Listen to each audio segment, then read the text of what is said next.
ओम नमो भगवते वासुदेवाय। आप सभी का हमारे YouTube चैनल पर हार्दिक स्वागत है। देव उठनी एकादशी 2022 में कब है, आइए जानें शुभ मुहूर्त, साथ ही तुलसी विवाह का महत्व और तुलसी जी की पौराणिक कथा। हमारे हिंदू धर्म में हर माह के दोनों पक्षों में आने वाली एकादशी का विशेष महत्व है। हर एकादशी का अपना महत्व होता है। कार्तिक मास के शुक्ल पक्ष में आने वाली एकादशी को देव उठनी एकादशी के नाम से जाना जाता है। इस दिन 4 माह बाद भगवान श्री विष्णु का शयन काल समाप्त होता है और सभी शुभ और मांगलिक कार्यों की शुरुआत होती है। आषाढ़ माह के शुक्ल पक्ष की देवशयनी एकादशी के दिन भगवान श्रीहरि 4 माह के लिए योग निद्रा में चले जाते हैं। भगवान का यह शयन काल देव उठनी एकादशी के दिन समाप्त होता है। ये 4 माह सभी प्रकार के शुभ और मांगलिक कार्यों पर रोक लग जाती हैं। इसे देव प्रबोधनी एकादशी या फिर देवोत्थान एकादशी के नाम से भी जाना जाता है। आइए जाने इस साल कब है देव उठनी एकादशी और इसका शुभ मुहूर्त। देव उठनी एकादशी तिथि हिंदू पंचांग के अनुसार 10 जुलाई देवशयनी एकादशी के दिन चातुर्मास का आरंभ हुआ है और ये 4 माह तक यानी कि देव उठनी एकादशी तक चलता है। इस बार देव उठनी एकादशी 4 नवंबर शुक्रवार को पड़ रही है। इस दिन से देव जाग जाते हैं और अपना कार्यभार संभाल लेते हैं। इसके अगले दिन तुलसी विवाह किया जाता है जो कि 5 नवंबर के दिन है। एकादशी तिथि का प्रारंभ 3 नवंबर शाम 7:30 से एकादशी तिथि का समापन 4 नवंबर शाम 6:08 तक उदया तिथि के अनुसार देव उठनी एकादशी 4 नवंबर के दिन मनाई जाएगी। देव उठनी एकादशी का महत्व। हिंदू धर्म में एकादशी का व्रत सभी व्रतों में सबसे कठिन माना जाता है। इसका वर्णन महाभारत की कथा में भी मिलता है। मान्यता है कि एकादशी का व्रत रखने से व्यक्ति को पापों से मुक्ति मिलती है। वहीं एकादशी व्रत से व्यक्ति की सभी मनोकामनाएं पूर्ण होती हैं और व्यक्ति को मृत्यु के बाद वैकुंठ धाम की प्राप्ति होती है। आइए जानते हैं तुलसी विवाह का महत्व। हिंदू धर्म में तुलसी विवाह का धार्मिक महत्व है। इस दिन भगवान विष्णु समेत सभी देवगण 4 महीने की योग निद्रा से बाहर आते हैं। यही कारण है कि इसे एकादशी को देव उठनी एकादशी कहा जाता है। इस दिन भगवान शालिग्राम और तुलसी जी का विवाह संपन्न करवाने से वैवाहिक जीवन में आ रही समस्याओं का अंत हो जाता है। साथ ही जिन लोगों के विवाह नहीं हो रहे हैं उनका रिश्ता पक्का हो जाता है। इतना ही नहीं, मान्यता है कि जिन लोगों के घर में बेटियां नहीं हैं उन्हें तुलसी विवाह कराने से कन्यादान जैसा पुण्य मिलता है। आइए जानते हैं तुलसी विवाह की पूरी विधि। इस दिन परिवार के सभी सदस्य और विवाह में शामिल होने वाले सभी अतिथि नहा धोकर व अच्छे कपड़े पहनकर तैयार हो जाएं। जो लोग तुलसी विवाह में कन्यादान की भूमिका निभा रहे हैं उन्हें व्रत रखना जरूरी है। शुभ मुहूर्त के दौरान तुलसी के पौधे को आंगन में पटले पर रखें।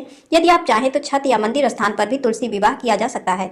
जिसके बाद एक अन्य चौकी पर शालिग्राम जी को रखें। साथ ही चौकी पर अष्टदल कमल बनाएं। अब उसके ऊपर कलश स्थापित करें। इसके लिए कलश में जल भरकर उसके ऊपर स्वास्तिक बनाएं और आम के 5 पत्ते वृत्ताकार रखें। अब एक लाल कपड़े में नारियल लपेटकर आम के पत्तों के ऊपर रखें। तुलसी जी के गमले पर गेरू लगाएं, सजाएं। साथ ही गमले के पास जमीन पर रंगोली भी बनाएं। अब तुलसी के गमले को शालिग्राम की चौकी के दाईं ओर स्थापित करें।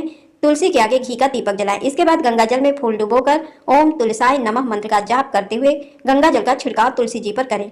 फिर गंगा जल का छिड़काव शालिग्राम जी पर करें। अब तुलसी जी को रोली और शालिग्राम जी को चंदन का टीका लगाएं। तुलसी जी के गमले की मिट्टी में ही गन्ने से मंडप बनाएं और उसके ऊपर सुहाग की प्रतीक लाल चुनरी ओढ़ाएं। इसके साथ ही गमले को साड़ी को लपेटकर तुलसी जी को चूड़ी पहनाकर उनका श्रृंगार करें। अब शालिग्राम को पंचामृत से स्नान कराकर पीला वस्त्र पहनाएं। तुलसी और शालिग्राम जी की हल्दी करें। इसके लिए दूध में हल्दी भिगोकर लगाएं। गन्ने के मंडप पर भी हल्दी का लेप लगाएं। आप पूजन करते हुए इस मौसम में आने वाले फल जैसे बेर, आंवला, सेब आदि चढ़ाएं। शालिग्राम जी को चौकी समेत हाथ में लेकर तुलसी जी की 7 परिक्रमा कराएं। घर के किसी पुरुष सदस्य को ही शालिग्राम जी की चौकी हाथ में लेकर परिक्रमा करनी चाहिए।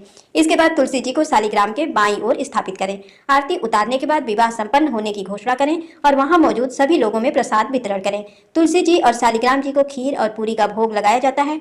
तुलसी विवाह के दौरान मंगल गीत भी गाए जाते हैं। आइए जानते हैं तुलसी विवाह की कथा।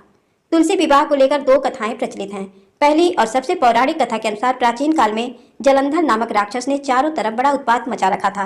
वह बड़ा वीर तथा पराक्रमी था। उसकी वीरता का रहस्य था उसकी पत्नी वृंदा का पतिव्रता धर्म। उसी के प्रभाव से वह विजयी बना हुआ था। जलंधर के उपद्रवों से परेशान देवगण भगवान विष्णु के पास गए तथा रक्षा की गुहार लगाई। उनकी प्रार्थना सुनकर भगवान विष्णु ने वृंदा का पतिव्रता धर्म भंग करने का निश्चय किया। उन्होंने जलंधर का रूप धरकर छल से वृंदा का स्पर्श किया। वृंदा का पति जलंधर देवताओं से पराक्रम से युद्ध कर रहा था, लेकिन वृंदा का सतीत्व नष्ट होते ही मारा गया। जैसे ही वृंदा का सतीत्व भंग हुआ, जलंधर का सिर उसके आंगन में आ गिरा। जब वृंदा ने यह देखा तो क्रोधित होकर जानना चाहा कि फिर जिसे उसने स्पर्श किया वह है कौन। सामने साक्षात विष्णु जी खड़े थे। उसने भगवान विष्णु को श्राप दे दिया, जिस प्रकार तुमने छल से मुझे पति वियोग दिया है उसी प्रकार तुम्हारी पत्नी का भी छल पूर्वक हरण होगा और स्त्री वियोग सहने के लिए तुम भी मृत्यु लोक में जन्म लोगे। ये कहकर वृंदा अपने पति के साथ सती हो गई।